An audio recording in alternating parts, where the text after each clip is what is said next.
আসসালামু আলাইকুম। প্রিয় সুপ্রিয় দর্শক, একটা বিষয় খেয়াল করছেন, গত 17-18 বছরে আপনার ইফতারি, সাহরি, তারাবির সময় কারেন্ট পেয়েছেন, কিন্তু এই 17 বছর পর প্রথম একটা বছর পেলাম যে রমজানের, আপনার ইফতারিতে কারেন্ট যায় না, সিহরিতে কারেন্ট যায় না, তারাবিতে কারেন্ট যায় না।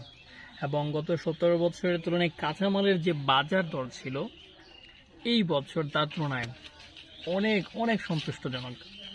আপনার কাঁচা বাজারে আগে 500 টাকা নিয়ে গেলে পুরো ব্যাগের কোনায় পড়ে থাকতো, এখন 500 টাকা লাগে না, আপনার 200 টাকার বাজার করলে পুরো ব্যাগ ভরে আসবে। পেঁয়াজ দেখেন, ভারত বলছিল যে পেঁয়াজ তারা না দিলে পুরো নাকি 1000 টাকার উপরে চলে যাবে, এখন পেঁয়াজ হচ্ছে 30 থেকে 40 টাকা কেজি, মরিচ 10 থেকে 20 টাকা কেজি। আর কি জান, এটিকে পরিবর্তন নয়? আপনারা ইউনিট সরকারকে সময় দিন।